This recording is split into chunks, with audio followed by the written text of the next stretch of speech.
Hi, Torrance Scholars. Here's Miss Vaslin for day 15 of your ELA packet. I'm going to review your reading assignments. It's to review the describing connections, read, play ball, answer the questions that go with the story, and then respond to the writing prompt in your reading journal.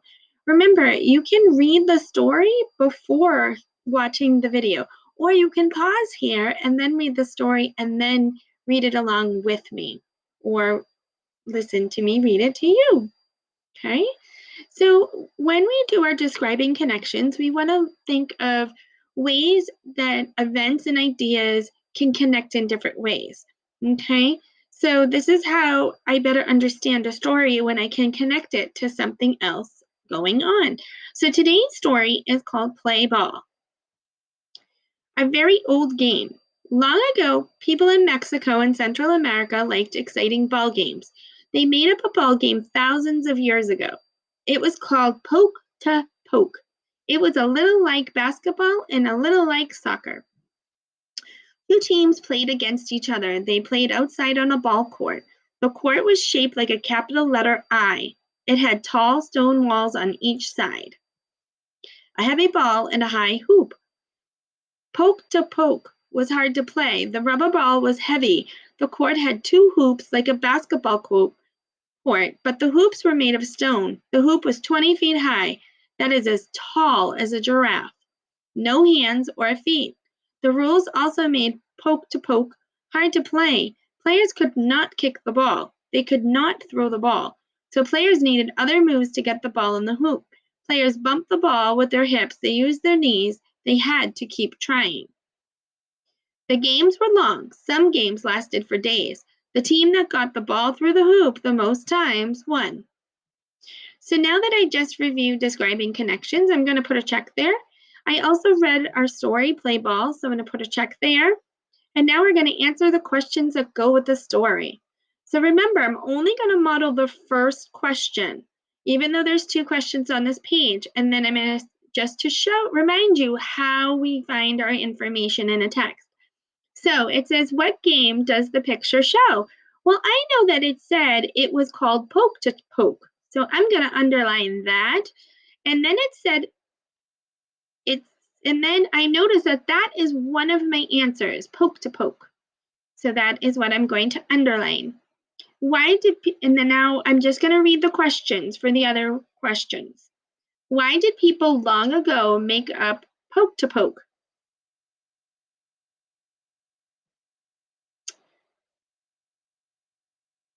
Two teams played against each other.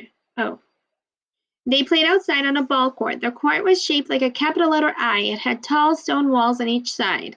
This picture shows old poke-to-poke courts. Which answer shows the shape of the courts? Question 4. What does the text say about the poke-to-poke ball? Complete the sentence. The ball was... Question 5. Which picture shows how tall the poke-to-poke hoops were? Question 6. What are things that poke-to-poke players could not do? Question 7. What happened when a team got the ball through the hoop the most times?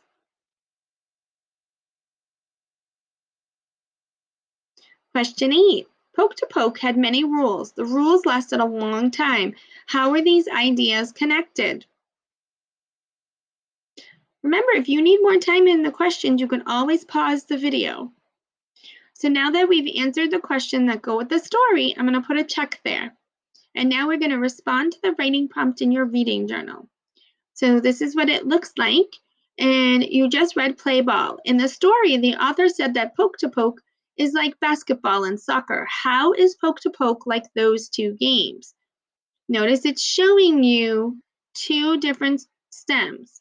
Poke to poke is like basketball because, and then poke to poke is like soccer because. Remember, if you need additional space to write, you can always use the back of the paper to expand your thoughts. So now that we have responded to the writing prompt in your reading journal, I'm going to put a check there.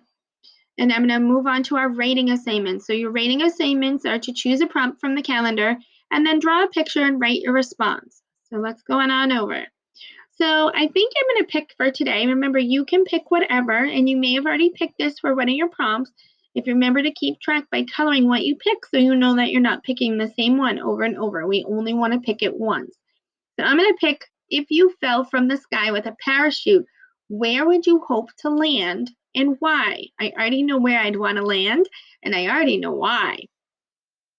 So remember, I'm going to turn my question around. If I fell from a parachute, I would love to land, and then I'm going to continue on. And then I'm going to give 2 other sentences to state why. One reason, another reason. And then I'm going to add some feeling into it. I would really love this because, and then you're going to close it back around. This is why. Okay, so remember to start your sentences with a capital and to end with a period. Remember also to count out your words so that way you know where your spaces go. I'm going to put a check because I chose a prompt, and I also worked through my response. If you have already finished your math and science video for the packet, then you are done for the day. Congrats. If not, head on over to the math and science video because you are done with your reading and writing for today. Congratulations. I'll see you tomorrow.